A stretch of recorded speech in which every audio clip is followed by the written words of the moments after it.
Bagi saudaraku para mubalik, contoh Rasulullah dalam berdakwah. Boleh kita berbeda pendapat, tapi jangan saling menghina. Silakan kau lakukan, silakan kau dakwakan apa yang kamu yakini, tapi saudaraku tolong hargai pendapat ulama yang lain. Enak kita dakwah kalau saling menghargai. Biarkan umat yang memilih mana yang ingin diikuti. Kita sama kiblatnya, kita sama nabinya, kita sama rukun Islamnya, rukun imannya sama, Tuhan yang kita sembah sama, sholat kita sama. Masa gara-gara maulid dan tidak maulid kita berpecah belah? Di mana belajar mereka dakwah? Saudaraku, adik-adik remaja yang baru belajar agama, bagus girahmu belajar agama, tapi jangan taklid, jangan terfokus pada satu guru saja, kau tidak mau dengar guru yang lain. Simpan dulu bos, simpan dulu. Nggak usah merekam.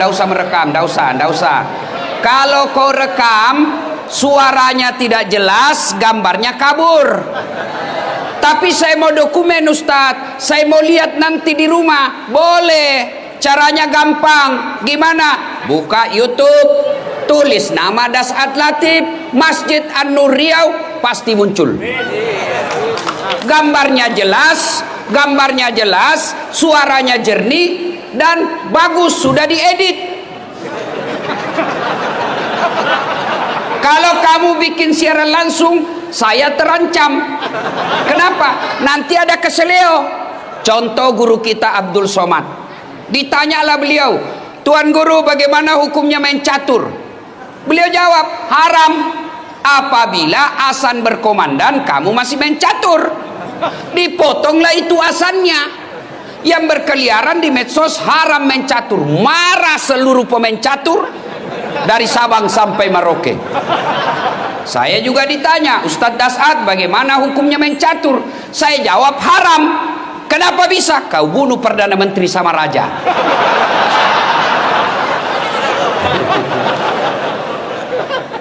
Yang edarkan celengan, simpan saja itu bos, nanti saya ngisi celenganmu.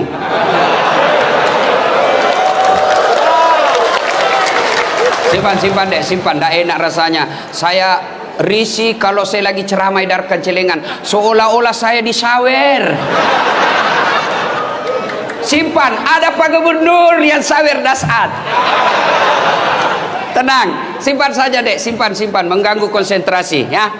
Bisa kita lanjut? Oke, simpan HP ya, simpan ya. Oke. Nggak usah juga kau selfie. Baru ditulis latar belakang Dasat Latif. Kau kira saya background? Wa qala idzan bismillahirrahmanirrahim. Innallaha wa malaikatahu yusalluna 'alan nabi. Ya ayyuhalladzina amanu sallu alaihi wa sallimu taslima. Sesungguhnya Allah dan para malaikatnya, subhanallah. Allah perintah solat, Allah tidak pernah mendirikan solat.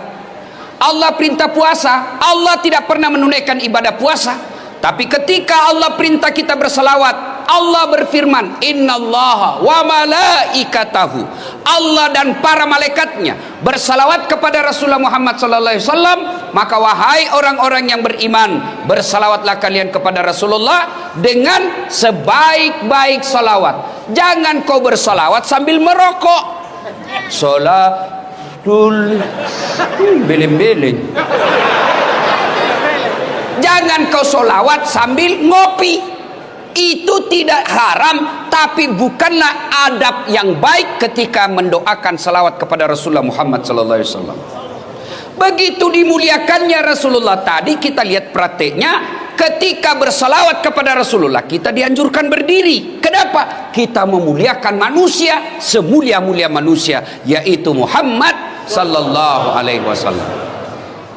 Kalau bapak ibu tidak bisa memperbanyak amal dengan tahajud, tidak bisa memperbanyak amal dengan membangun masjid, tidak bisa memperbanyak amal dengan Senin Kamis, tidak bisa memperbanyak amal dengan umroh, maka kumpulkan amalmu ketika kau duduk bersama seperti ini. Bersalawatlah kepada Rasulullah Muhammad sallallahu alaihi wasallam. Saya mau ajak salawat. Bisa? Bisa. Tapi tetap pakai masker. Boleh ya? Kita dengar, saya mau dengar orang-orang di Pekanbaru mana lebih kencang suara ibu-ibu dengan bapak-bapak. Kita tanding malam ini. Ayo, bapak-bapak diam, kita dengar dulu ini ibu-ibu nih. Salawat, ikut bareng-bareng saya Bu ya. Bisa? Yuk. Salatullah. Ayo Bu, jangan mau kalah sama suami. Ala toha. Salatullah, salamullah ala yasin. Nilainya 6,5. Sekarang kita dengar bapak-bapak, ibu-ibu diam. Bapak-bapak, ayo jangan mempermalukan jenis kelamin. Ayo Mas. Kau kasih malu saya kalau suaramu lebih. Ayo ibu-ibu diam. Bapak-bapak, ayo dek. Salatullah, salamullah ala toha. Salatullah, salamullah ala yasin. Nilainya 9,9. Memang ibu-ibu tadi tidak bisa kencang suaranya, tapi itu tadi syahdu. Suara begitu tadi tuh yang membuat kita nafsu. Makanya dedek gadis, kalau kau ditelepon sama cowokmu, jangan kau mendayu-dayu mensahdukan suaramu. Assalamualaikum. Waalaikumsalam. Bagaimana kabar dek? Baik-baik bang. Bagaimana orang tidak tergoda? Coba kalau tegas sedikit. Assalamualaikum. Waalaikumsalam. Lagi ngapain? Kenapa kau tanya-tanya? Nggak diteleponnya lagi kau besok. Ibu bapak, saudara-saudara sekalian, teristimewa yang kita hormati, Bapak Gubernur Provinsi Riau, Datuk Sri Setia Amanah Haji Samsuar. Yang kita hormati dengan penuh kehormatan, Bapak Kapolda Provinsi Riau, Bapak Inspektur Jenderal. Kau tahu Inspektur Jenderal dek? Tahu? 2 bintang. Tapi calon pensiun juga.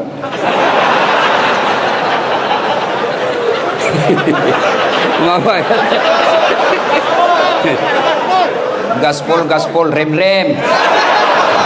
Kau mau ditangkap Kapolda? Jangan kau lawan polisi ya. Adik-adik, dengar baik-baik. Jangan musuhi polisi. Boleh kau musuhi pribadinya, tapi jangan musuhi polisi. Kalau hilang motormu, siapa kau cari? Siapa kau cari? Pak Imam. Rumah dirampok, anak diperkosa, istri dibunuh. Cari siapa? Polisi. Maka jangan kau musuhi polisi. Iya toh? Kau melanggar. Kau tidak lihat di rambu-rambu? Saya lihat pak. Kenapa kau langgar? Saya tidak lihat bapak. Kenapa kau tidak lihat saya? Bapak sembunyi di tikungan.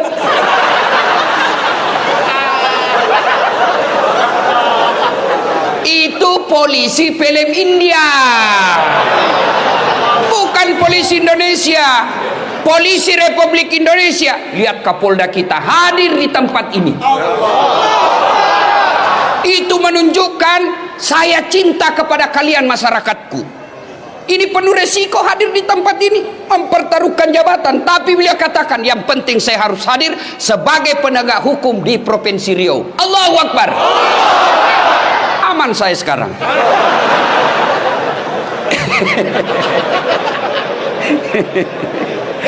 Inspektur Jenderal Polisi Bapak Agung Setia Imam Effendi, yang kemudian semua saya cintai karena Allah Subhanahu wa taala. Saya tidak sebut satu demi satu, di samping karena keterbatasan waktu, juga yang sejujurnya saya tidak hafal namanya Bapak. Kita dengar. Satu, saya mau tanya dan saya kasih hadiah. Siapa yang tahu anak bungsunya Nabi? Ibrahim. Nah, siapa? Kau. Sini. Cepat. Cepat. Ya. Cepat. Sebelum kau jawab, ada passwordnya. Siapa namanya anak pertamanya Kapolda? Kurang tahu. Oke. Kalau begitu, siapa nama anak bungsunya Rasulullah? Fatimah Zahra. Aduh, sudah kencang, salah lagi. Tapi tidak apa-apa, daripada kau malu diambil YouTube, tetap dapat 100. Ibu bapak, saudara-saudara sekalian, nama anak Nabi yang bungsu, siapa namanya? Gimana kau mau meneladani Nabi? Anak Nabi kamu tidak ngerti. Inilah pentingnya maulid. Adik-adik, siapa yang tahu berapa anaknya Nabi? 7. 3 laki-laki, 4 perempuan.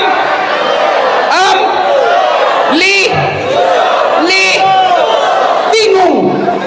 Inilah pentingnya maulid, supaya kita tahu sejarah Nabi. Setelah tahu sejarah Nabi, kita berusaha untuk mencontohnya. Tidak mungkin kau bisa mencontoh Nabi kalau sejarahnya kau tidak paham. Bagaimana kita mau tidur seperti Nabi, sejarah cara tidurnya Nabi kita tidak tahu. Inilah pentingnya maulid. Maka saudara-saudaraku yang tidak mau maulid, silahkan, monggo. Tapi jangan kau menganggap kami yang kumpul di tempat ini sebagai orang sesat. Kamu tidak mau maulid, kami hargai, silahkan. Tapi jangan melukai perasaan kita yang mau maulid. Ya, ada orang anak muda sekarang baru belajar agama 2 bulan. Itu pun melalui YouTube. Baru 2 menit habis kuotanya. Seolah-olah agama ini seolah-olah sangat repot. Agama ini seolah-olah sangat sulit. Hanya persoalan kita maulid, dia tidak maulid, kita dikatakan ustadz tidak sunnah. Beranimu bos. Kau panitia hari kiamat. Nah, ibu bapak, saudara-saudara sekalian, inilah pentingnya maulid. Kita kumpul, dengar sejarah Nabi, setelah itu kita pulang. Ibu saya dulu memperkenalkan sejarah Nabi. Karena saya anak-anak waktu itu, anak-anak senang lagu, dia perkenalkan melalui lagu. Pada zaman dahulu kala, pada zaman jahiliyah. Satu informasi, zaman jahiliyah. Zaman dahulu kan banyak, ada zaman batu. Ini zaman apa? Zaman jahiliyah. Saya tanya, kenapa zaman jahiliyah, Mak? Dia lanjut lagi lagunya. Lahirlah seorang Rasul yang terakhir dan mulia. Berarti Nabi terakhir. Saya tanya, siapa namanya, Mak? Nabi Muhammad namanya. Ibunya siapa? Siti Aminah ibunya. Bapaknya siapa? Abdullah nama ayahnya. Di mana tinggal? Pekanbaru atau Makassar? Madinah tempat tinggalnya. Terus kenapa lagi, Mak? Setelah dewasa diangkat menjadi Rasul. Siapa yang angkat? Pak Kapolda atau Pak Gubernur? Oleh Allah yang kuasa. Allah itu siapa, Mak? Pencipta alam semesta. Itu lagunya ibu-ibu dulu. Belum ada BKMT, belum ada majelis taklim, tapi bisa memperkenalkan sejarah Nabi dengan lagu yang diajarkan ke anaknya. Lagu ibu-ibu dulu. Sekarang lagu ibu-ibu apa? Putar ke kiri nona, putarlah ke kiri, ke kanan, beleng-beleng. Ada kiri kanan. Coba. Lagunya anaknya lagu-lagu Po ami belalang kupu-kupu, siang makan nasi, kalau malam minum susu. Mana ada kupu-kupu makan nasi? Hoax. Bohong-bohong. Nah, kenalkan Nabi melalui lagu. Itu ibu saya. Sekarang saya tambah lagu itu. Anak-anak Nabi ada 7 orang, 3 laki-laki, 4 perempuan.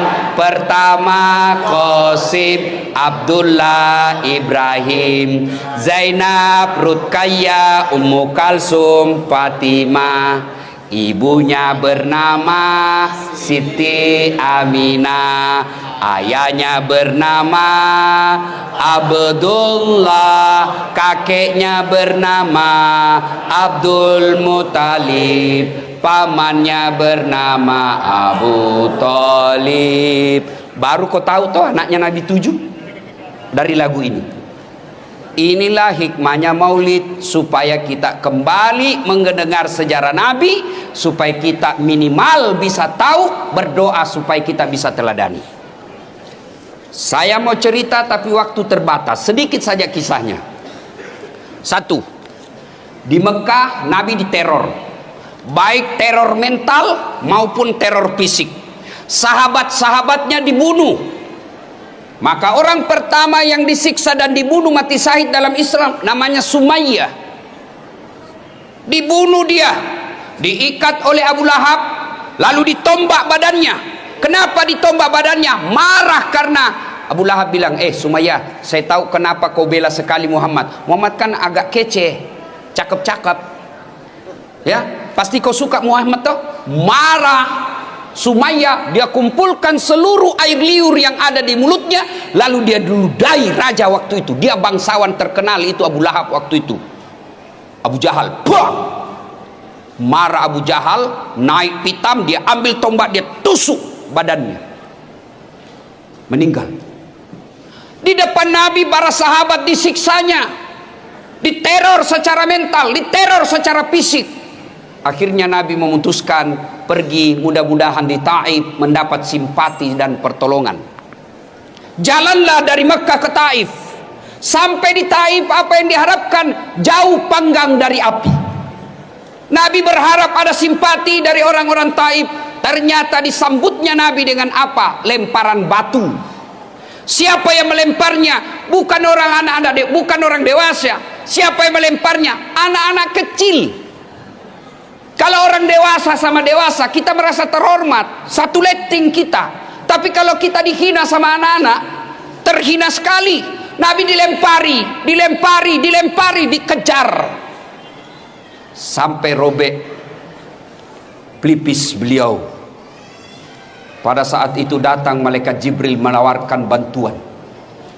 Ya Muhammad, sudah keterlaluan orang-orang Taif ini. Allah perintahkan kepadaku Muhammad, kau berdoa, saya angkat gunung Taif ini, saya lempar, saya hancurkan mereka semua. Kau berdoa saja kepada Allah, saya hancurkan mereka. Allah minta izin, Allah sudah kabulkan. Kalau kau berdoa, saya hancurkan mereka. Kalau saya tiba-tiba di sini diserang sama preman, kepung preman ratusan orang, datang Kapolda, bagaimana Ustaz? Hancurkan jenderal. Apakah Nabi lakukan itu? Tidak. Nabi hanya berkata, ya Jibril, ingin doaku hari ini, berikan hidayah kepada mereka, berikan hidayahmu kepada mereka. Mereka memperlakukanku seperti itu karena mereka tidak tahu apa yang aku bawa kepadanya.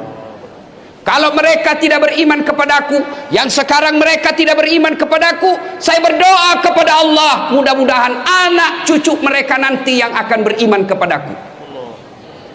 Dan Allah kabulkan doa. Allah kabulkan doa Muhammad sallallahu alaihi wasallam. Sekarang ketika Bapak ke Taif, tidak satu pun manusia yang tidak beriman kepada Allah dan Rasulnya.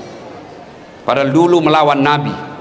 Maka orang-orang Taif, mudah-mudahan Bapak panjang umur rezeki, pergi ke Taif, lihat orang-orang Taif, mereka tutur katanya lembut, sopan santun, kita datang dikasihnya buah. Kenapa? Mereka merasa malu, leluhur mereka pernah menghina Rasulullah, maka mereka membalasnya dengan kemuliaan akhlak sekarang ini. Hikmah pertama, jadilah rahmatan lil alamin.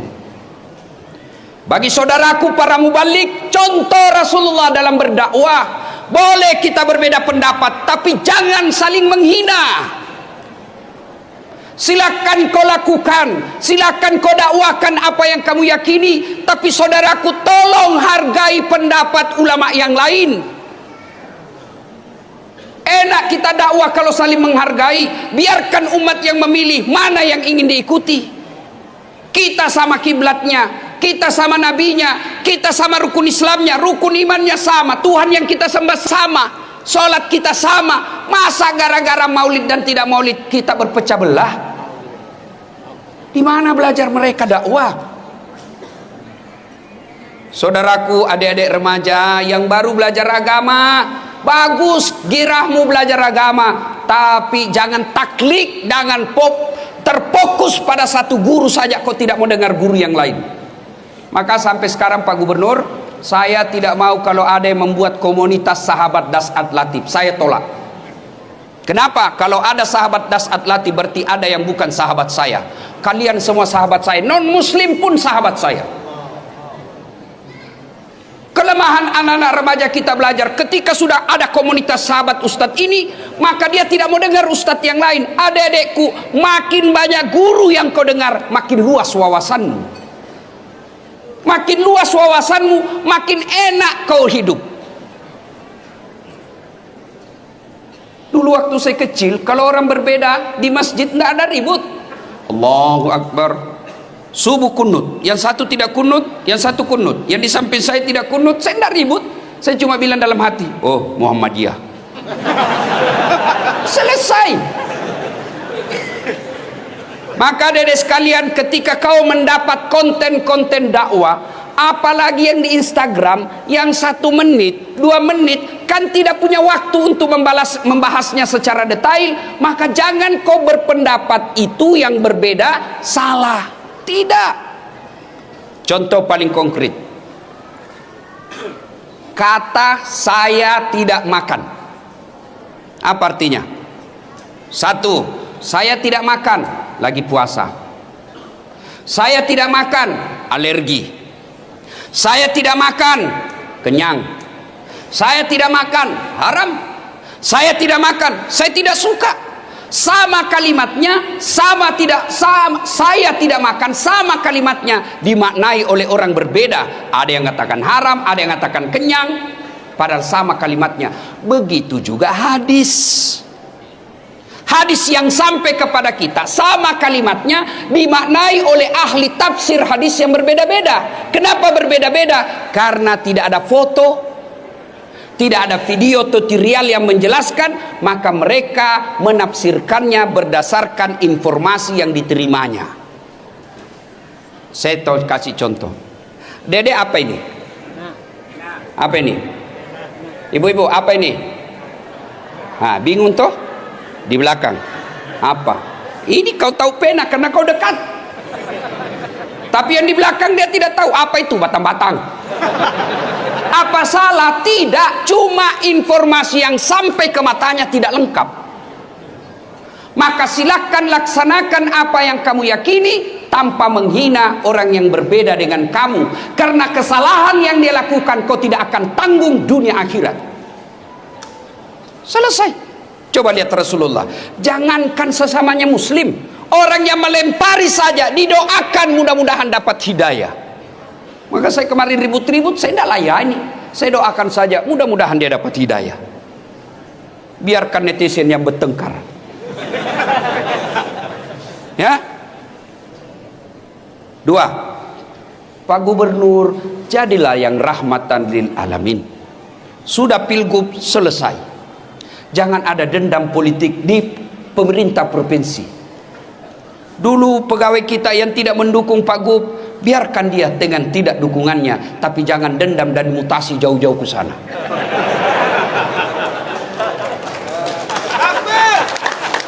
Dan kalaupun ada yang dimutasi karena dulu tidak mendukung Pak Gubernur, kau dimutasi, resiko bos.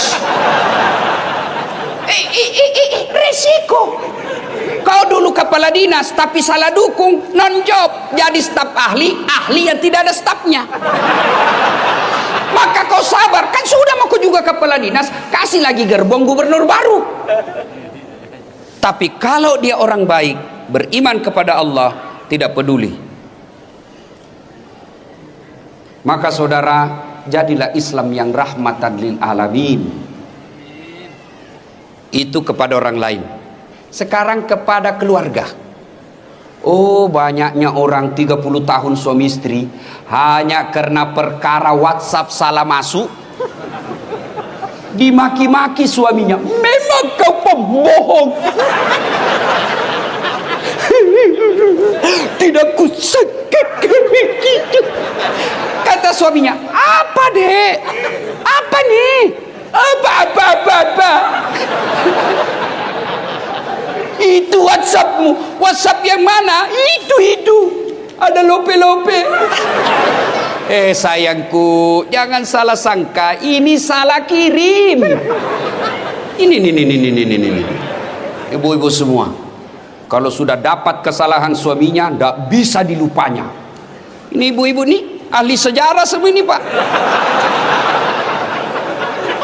Sekali kita salah, sampai mati diingatnya.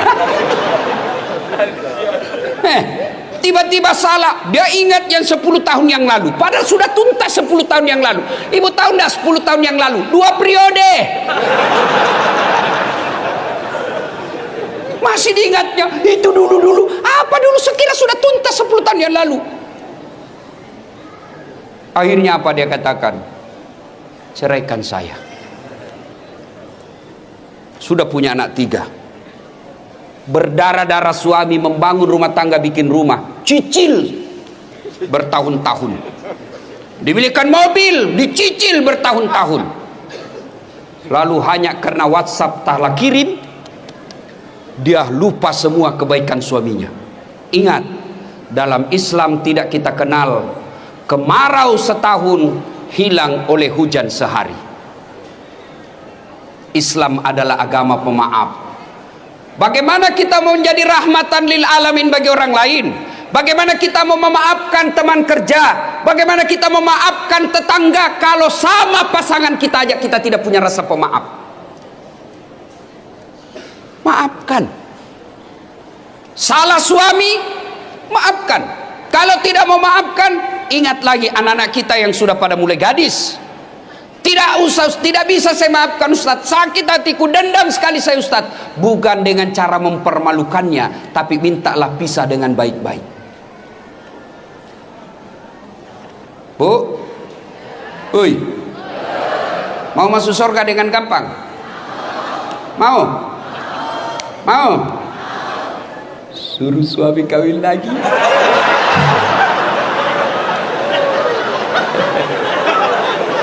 Langsung dibilang ibu-ibu, banyak jalan menuju surga Ustaz.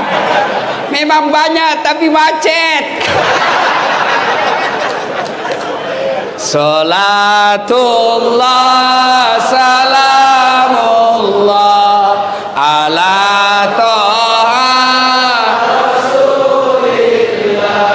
Salatullah salamullah ala yasin. Poin kedua, Rasulullah Sallallahu Alaihi Wasallam suatu ketika ke masjid. Sampai di masjid dibuka sendalnya. Ada sahabat, dia lihati sendalnya Nabi. Dalam hati Nabi, oh dia suka sendalku ini, dia senang sendal saya. Selesai sholat, Nabi tanya, kau tahu rumahnya si fulan? Tahu ya Rasul, yang tadi lihat-lihat sendalnya Nabi. Didatanginya, Assalamualaikum warahmatullahi wabarakatuh. Dari dalam, Waalaikumsalam warahmatullahi wabarakatuh. Itu salamnya orang Islam. Jangan kau singkat-singkat. Jangan seperti mahasiswa di Unhas, saya turun dari mobil, dia bilang saja Assalamualaikum. Apa Assalamualaikum? Assalamualaikum. Kau kira ini SMS? Standar orang Islam ini, Assalamualaikum, semoga keselamatan bagimu. Warahmatullahi, rahmat Allah menyertaimu. Wabarakatuh, berkah Allah menyertaimu. 3 isinya doa. Maka kalau menerima telepon, jawab dan terima salam dengan sempurna. Assalamualaikum warahmatullahi wabarakatuh. Jawab, Waalaikumsalam warahmatullahi wabarakatuh waridwana. 30 pahala kemuliaan bagimu. Dari dalam bertanya, siapa ya? Muhammad bin Abdullah. Ya Rasulullah, dia buka. Senang betul didatangi Nabi. Ya Rasulullah, ahlan wa sahlan. Selamat datang ya Rasul. Ada apa gerangan? Gini, tadi di masjid saya lihat kau lihat-lihati sandal saya. Sepertinya kau senang ya? Ya Rasul. Baik betul sandalnya ya Rasulullah. Kalau begitu ada kesempatan buat saya berbuat baik. Dikasihnya. Silahkan kau ambil. Dermawan. Saya tadi disampaikan sama Kabak Kisra ketika saya makan. Beliau katakan, bagusnya cincinmu Pak Ustadz. Dalam hati saya, dia mau menjebak saya ini.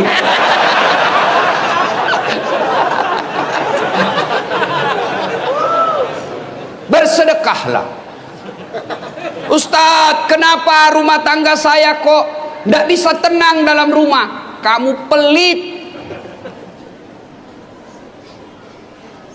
Orang yang pelit tidak ada orang senang. Saya tanya, saudara-saudaraku, senang pejabat yang pelit atau dermawan? Dengar Pak Gubernur. Senang anggota DPR yang pelit atau dermawan? Masya Allah. Senang tetangga yang pelit atau dermawan? Semua senang dermawan. Tidak ada orang suka orang pelit. Bahkan orang pelit sekalipun tidak senang sama orang pelit. Dan kau ke rumahnya pelit betul, padahal dia juga pelit. Maka bersedekahlah. Ternyata di sini alhamdulillah dermawan semua. Alhamdulillah. Ibu-ibu, halo ibu. Oi, itu yang pakai cincin berlian, kalau ibu meninggal siapa yang pakai cincin berlianmu? Siapa? Anak. Istri kedua. Kawin lagi suamimu. Iyalah, pasti kita kawin lagi. Dia dengarlah istri saya Pak Gub, mamanya cek di rumah. Dia dengar ini ceramah saya. Dan jadi Ustadz, nanti kalau saya meninggal kamu mau kawin lagi. Saya bilang, kau duduk di sini sayangku. Saya peluk-peluk. Lalu saya bilang, sayang dengar baik-baik. Jangankan kau meninggal, kau masih hidup saja ini selalu pikiranku mau kawin lagi.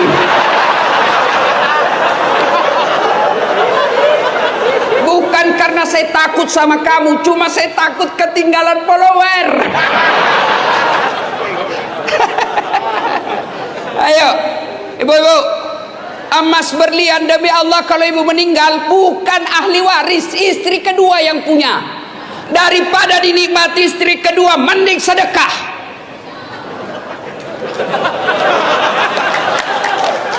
Ayo, sedekahlah. Bapak-bapak yang sudah uzur, yang sudah muka-muka sakaratil maut, sedekahlah. Sedekah. Biasa kita salah menyikapi harta. Investasi. Apa? Ya, investasi. Ustadz, ada tanah di sana Ustadz. Ini Ustadz, 10 tahun yang akan datang 10 kali lipat harganya. Saya bilang, kau yakin masih hidup saya 10 tahun yang akan datang? Ini otaknya otak dibingkai setan. Investasi Ustadz, 5 tahun yang akan datang di sini, ujung-ujungnya Pekanbaru, tanah sekarang masih 1 juta. 5 tahun yang akan datang 7 juta. Beli sekarang. Kau masih yakin 7 tahun yang akan datang masih hidup? Maka kalau kau mau yakin investasi paling real dan tidak bisa diambil orang lain, bangun kau masjid. Jelas investasinya. Ada duitmu sekarang, nikmati. Ada makan yang Anda nikmati, itulah makan itu. Makan yang enak-enak, nikmati. Selebihnya sedekahkan. Allah tidak melarang kalian pakai yang mahal-mahal. Allah tidak melarang kalian bikin rumah yang mewah-mewah. Yang Allah tidak senang kau bikin rumah yang mewah tapi kau tidak pernah bikin rumah ibadah. Rumah mewahmu anakmu yang punya. Iya kalau anakmu nanti baik. Kalau tidak baik, rugilah kau. Ada orang tua sudah selayaknya bikin masjid, sudah selayaknya bikin musalla, sudah selayaknya bantu panti asuhan, sudah selayaknya menyekolahkan fakir miskin. investasi. Sudah sekolahkan anaknya tinggi-tinggi, sudah itu dia kasih nikah, dia lagi yang ngongkosi. Sudah nikah anaknya, dibelikan lagi rumah. Sudah dibelikan rumah, lahir anaknya, cucunya, dia lagi yang sekolahkan cucunya. Dibelikan lagi mobil, cucunya dibelikan lagi mobil. Tidak salah, tapi bapak keliru kalau bapak tidak pernah bikin rumah ibadah. Iya, kalau anakmu baik, nanti anak yang kirimkan saya ketika saya meninggal, jangan harap. Kalau anak yang baik, anak kita baik, tapi takut sama istrinya. Apa? Sedekah bapakmu terus, bapakmu sudah mati, itu anakmu belikan mobil. Terpaksa tidak jadi sedekah buat bapaknya, yang sudah meninggal. Ada di sini, bapak-bapak takut sama istrinya? Ada? Muka-muka takut sama istrinya. Dengar ini baik-baik, berhenti kau jadi laki-laki kalau takut sama istri. Ngamuk dia Ustadz, kenapa kalau dia ngamuk? Nangis dia Ustadz, enggak apa-apa dia nangis. Dia pecahkan piring Ustadz, kalau dia pecahkan satu lusin. Dia pecahkan semua. Kenapa? Piring, gelas boleh dibeli, harga diri sebagai suami tidak boleh diinjak-injak istri. Takbir. Yang takbir itulah yang takut sama istrinya. Salatullah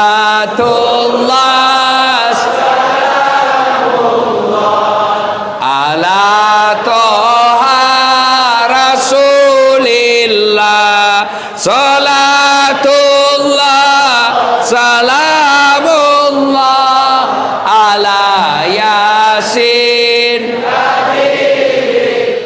Bapak-bapak, kira-kira kalau bapak sudah meninggal masuk kubur, apa masih ada bisa yang bantu kita? Pak Kapolda punya anggota dimutasi jauh sekali, pedalaman Riau, tidak ada sinyal, jalan jelek, menderita di sana. Masih ada pilihan? Masih ada pilihan? Masih Pak Jenderal. Apa pilihan? Pensiun dini, tidak ada urusan. Pegawai kantor gubernur salah pilih kemarin,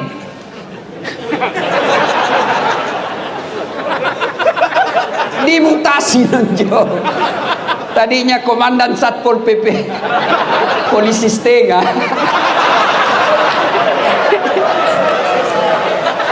Ya kan? Dimutasi. Masih ada pilihan?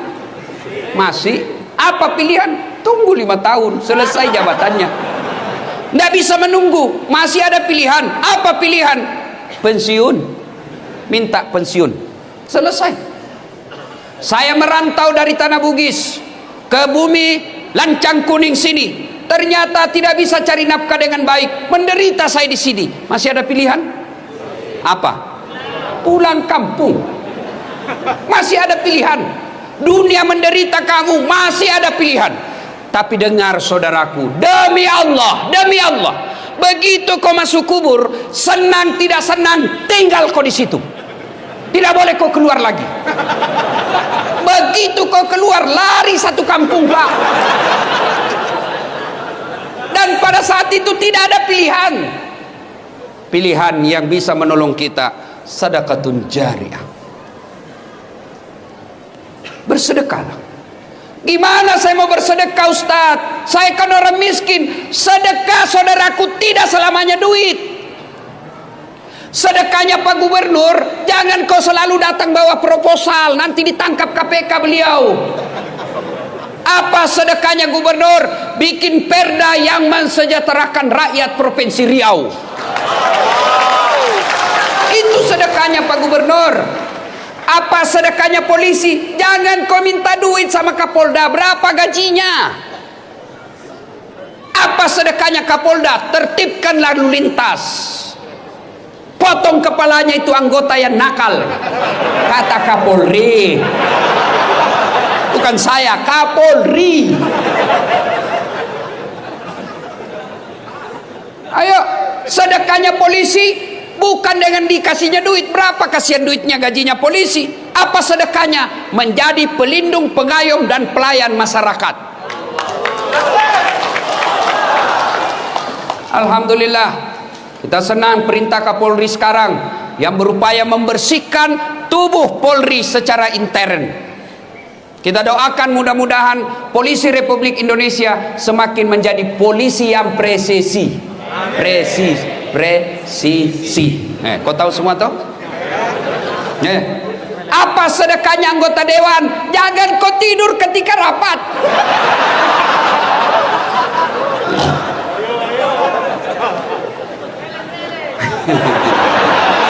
Nakal kau ya.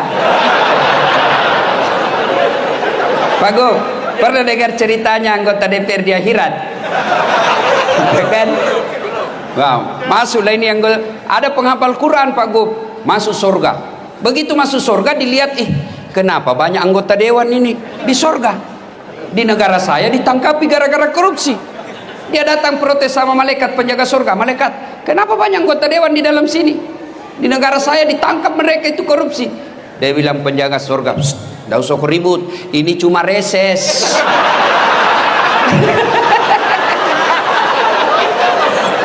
Bukan anggota DPR yang hadir di tempat ini, bukan. Yang hadir di tempat ini anggota dewan yang baik. Coba lihat anggota dewan kita kalau mau dipilih, datang keluar masuk masjid pakai serban, pakai gamis, bajunya lengkap. Kalah-kalah penampilnya ada saat latih. Begitu terpilih, tidak pernah lagi datang masjid. Ada begitu di Riau? Ada. Kau salah, kenapa kau pilih?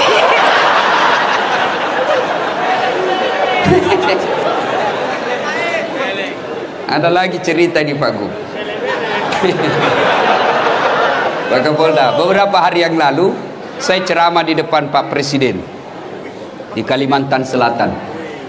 Bapak Presiden yang terhormat, di depan pintu surga, ketika penghuni surga sudah mau masuk, tiba-tiba macet kunci.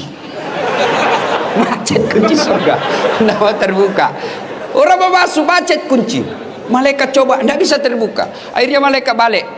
Ada yang bisa perbaiki kunci? Maju orang pertama, Ajinomoto, orang Jepang.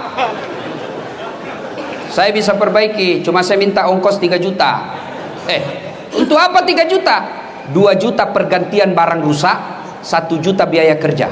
Oh begitu. Oh, berdiri orang kedua, George, Amerika. Saya bisa lebih hebat dari dia, cuma saya minta agak lebih sedikit. Kata malaikat, berapa? 5 juta mas bro. Untuk apa 5 juta? 2 juta biaya riset, penelitian, kita mau tahu apa sebabnya supaya tidak terulang. 2 juta lagi pergantian barang yang rusak, 1 juta saja biaya kerja. Oh begitu. Maju orang ketiga, saya bisa lebih hebat dari ini, lebih jago saya dari ini 2. Siapa kamu? Broker.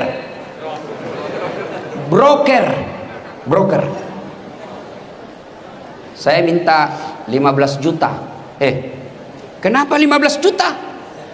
Lebih mahal. Kau apain 15 juta? Dia dekati malaikat, dia bisik malaikat, 5 juta untuk kamu, 5 juta untuk saya, 5 juta kasih orang Jepang kerja, masih ada untungnya. Ini bahasa Indonesia, langsung ditendang masuk neraka. Kau kira ini negaramu? Salatullah salamullah ala toha rasulillah. Salatullah salamullah ala yasin. Kisah ketiga. Dulu sedekah ya. Saya kan miskin Ustadz. Sedekahlah hari Jumat minimal. Sedekah apa? Kita lihat di masjid, dari toilet ke pintu masjid tidak ada sendal, sedekahlah sendal jepit. 5, dicuri orang Ustadz, berarti peluang lagi berbuat baik. Sedekah. Saya miskin Ustadz, belilah itu botol air gelas, paling 25.000 satu dos, isinya 40 gelas, bawa ke masjid seketika Jumat, tulis silahkan nikmati. Yang minum ternyata penghafal Quran, yang minum ternyata imam, Yang minum ternyata mubalik. Selama orang-orang soleh itu beribadah kepada Allah, tetesan air yang ada dalam dagingnya gara-gara kau belikan air, kamu dapat pahala. Sedekahlah, jangan terlalu pelit. Gimana mau bersedekah? Nah, kadangkala kita lebih hormat kepada selebriti daripada sama ulama. Kalau ulang tahun kabupaten, ngundang artis, kasih 4 tiket bisnis kelas. Sampai di bandara, dari bandara ke hotel pakai forerunner, tentara polisi mengawal. Kasih hotel bintang 5. Apa dia bawa si selebriti? Adalah alamat palsu. Datanglah dia, kelihatan dadanya, kelihatan pahanya. Jogetlah di depannya suaminya, Bu.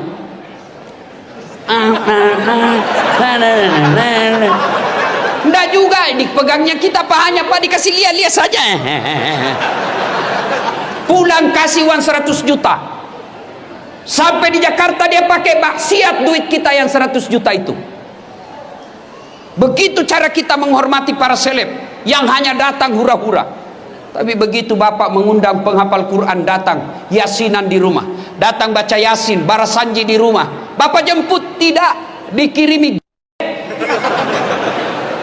nya motor tua, satu sadelnya di belakang, tidak ada stang kakinya, tak gantung lah kaki kita. Hujan satu mantel kita berdua.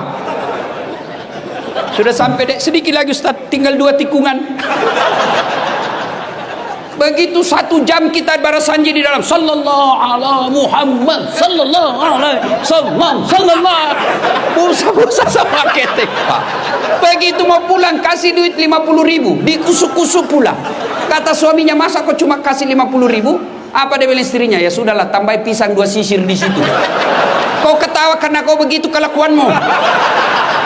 Kasihan ini, bagaimana anak-anak kita mau jadi penghafal Quran? Perlakuan kita kepada hafiz-hafizah tidak hormat. Alhamdulillah Provinsi Riau, kita hormat kepada Pak Gubernur yang mengirim anak-anak Riau untuk hafal Quran di Pulau Jawa. Alhamdulillah. Bagaimana anak-anak kita mau sekolah pesantren, temannya dilihat joget-joget di panggung, nyanyi, pulang bawa motor. Dia pulang baca-baca, berdoa di rumah, pulang bawa pisang. Dia bilang mamanya, ndak usah kau jadi ustaz, coba lihat itu, 1 jam dia pergi cuma bawa pisang. Muliakanlah ulama-ulama kalian, jangan terlalu pelit. Ibu bapak saudara-saudara sekalian, hikmah yang berikutnya, Nabi bangun sholat tengah malam. Tiba-tiba Aisyah juga bangun, didapatinya Rasulullah lagi sholat tengah malam. Nah, Aisyah menunggu Nabi, ternyata masih lama. Akhirnya Aisyah tertidur lagi. Bangun lagi Aisyah, didapatinya Rasulullah masih sholat. Tertidur pula Aisyah, bangun ketiga kalinya, masih juga sholat. Nabi selesai sholat. Selesai sholat, Nabi didatangi oleh Aisyah. Lalu berkatalah Aisyah, ya Rasulullah, Anda kan tidak punya dosa, Anda kan dijamin masuk surga. Kalau ibadah biasa-biasa saja, jangan terlalu panjang-panjang. Kata Nabi, wahai Humairah istriku, apakah tidak baik kalau saya disebut abdan syakura, hamba yang pandai bersyukur? Hikmah yang kita bawa pulang, ayo tingkatkan kecintaan beribadah. Alhamdulillah saya lihat kalian semua rajin dengar dakwah, tapi semua tidak ada guna ketika tidak ada action ibadah. Pengetahuan belumlah sempurna kalau kita tidak lakukan dalam kehidupan sehari-hari. Ibadah apa yang mendesak kita lakukan? 1, ketika ada masalah dalam hidupmu, berdoalah kepada Allah Subhanahu wa taala. Semua kita pasti punya masalah. Nih di depan saya semua muka-muka penuh masalah. Saudara-saudaraku kepala dinas, saudara-saudaraku pegawai ASN di kantor gubernur, kalian mau menjadi pejabat, tidak usah cari muka sama gubernur. Kamu sudah punya muka. Ada juga itu ASN kalau di depannya gubernurnya kan tidak punya harga diri. Ya Pak, siap-siap. Santai mako bos. Biar gubernur senang sama kamu. Kalau istrinya gubernur tidak senang, tidak jalan es kamu. Iya pastilah. Apalagi kalau istrinya Pak Gubernur sudah, saya tidak mau lihat itu anak buang. Pokoknya bulan depan saya tidak mau lihat lagi ada di situ. Hancur kau, hancur, hancur-hancurnya. Daripada cari muka sama manusia, mending kau cari muka sama Allah. Ada anggota kepolisian di sini yang hadir, nggak usah cari muka sama jenderal. Jenderal ada pensiunnya, jenderal ada mutasinya. Kalau di depan Kapolda jawab, mana ada anggota yang tidak takut sama Kapolda? Kira-kira kalau Pak Kapolda panggil ajudan, itu ajudan biar lagi tidur langsung lompat, siap komandan. Coba, sehebat-hebatnya Kapolda pasti takut juga sama istri.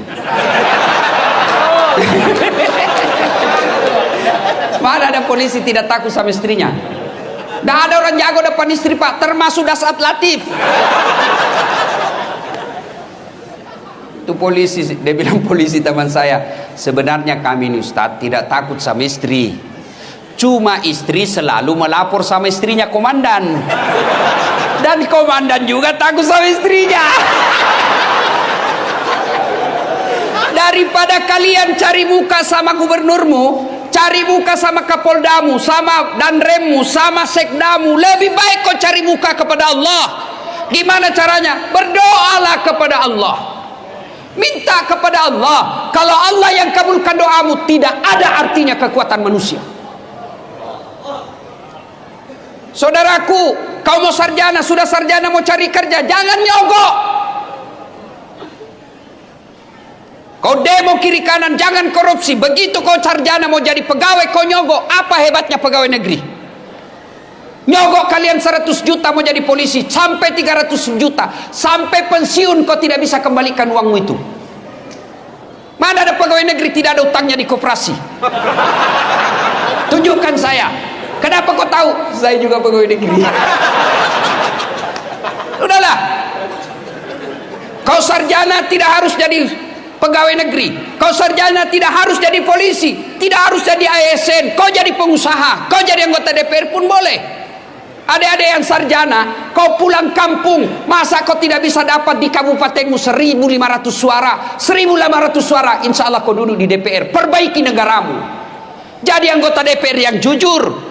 Kalau kau waktu kuliah kau demo pejabat yang korup, begitu kau menduduki jabatan, kau aplikasikan protesmu yang korup itu. Tidak mesti kau jadi pegawai negeri hanya nyogok. Saya mau jadi pegawai, boleh, tapi jangan nyogok. Minta tolong kepada Allah, Allah kabulkan, tidak ada yang bisa hilangkan namamu. Hakul yakin.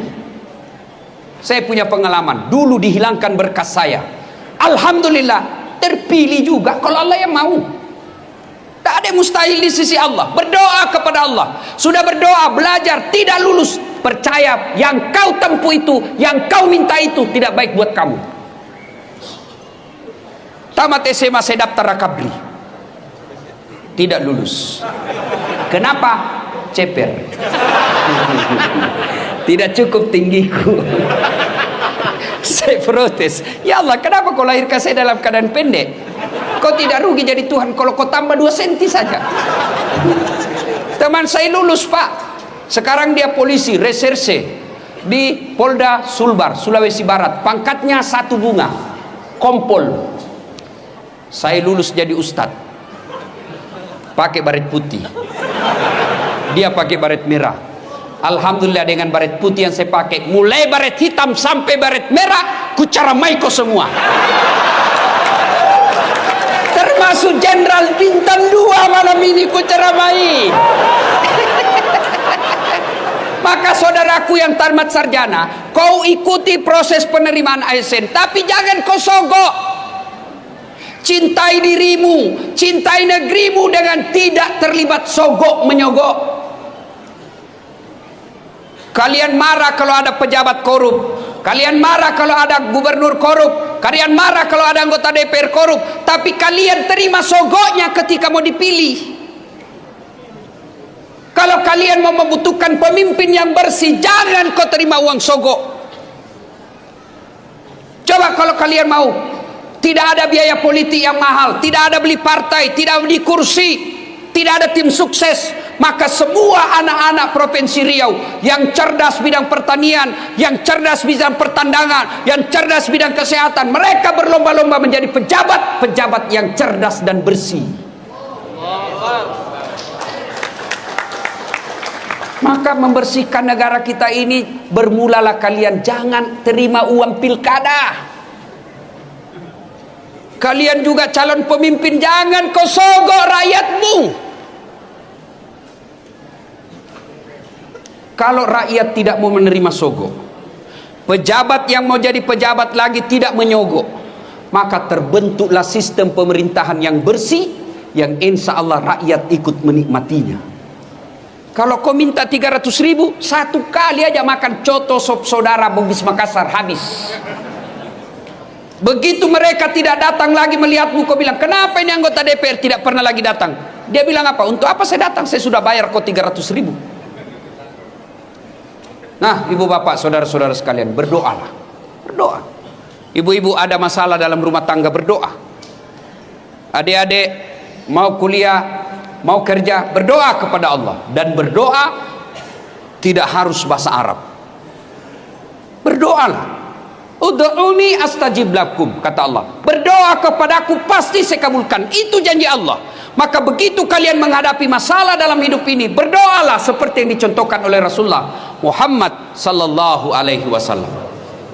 Dan pada akhirnya, semua yang kalian dengar, semua yang bapak-bapak tahu dan dengar malam ini, semua tidak ada artinya ketika tidak mendirikan sholat 5 waktu. Bapak bangun satu masjid karena dermawan. Bapak sabar dalam rumah tangga, sabar menghadapi istri, tapi tidak sholat, semua kebaikan-kebaikan itu tidak ada gunanya. Puncak kemaksiatan kita kepada Allah adalah melalaikan sholat. Dan puncak penghambaan kita kepada Allah adalah sholat. Artinya apa?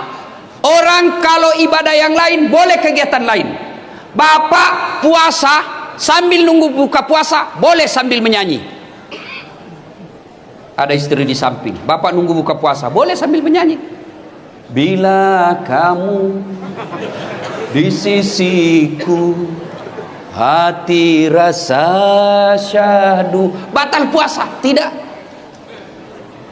Tapi sholat, puncak penghambaan kepada Allah, tidak boleh kau sambil dagang, tidak boleh kau sambil nyanyi. Allahu Akbar. Begadang jangan begadang. Apa alasan kita tidak mau sholat? Ada orang biasa bilang, tidak penting sholat, yang penting hatimu. Kalau ada yang bilang begitu, tanya siapa nabinya. Nabi Muhammad paling bersih hatinya, Nabi Muhammad paling baik akhlaknya, beliau tetap sujud beribadah kepada Allah. Saya sakit Ustaz, ada kala sakitnya Nabi Ayub alaihissalam, seluruh anggota tubuhnya dimakan ulat, tapi beliau tetap beribadah kepada Allah. Saya kaya Ustaz, adakah kala kayanya Nabi Sulaiman alaihissalam, yang pekarangan rumahnya satu diantaranya adalah kerikil-kerikil emas, tapi beliau tetap sujud beribadah kepada Allah. Saya cerdas Ustaz, adakah kala cerdas Nabi Nuh alaihissalam, yang bikin perahu di atas ketinggian gunung.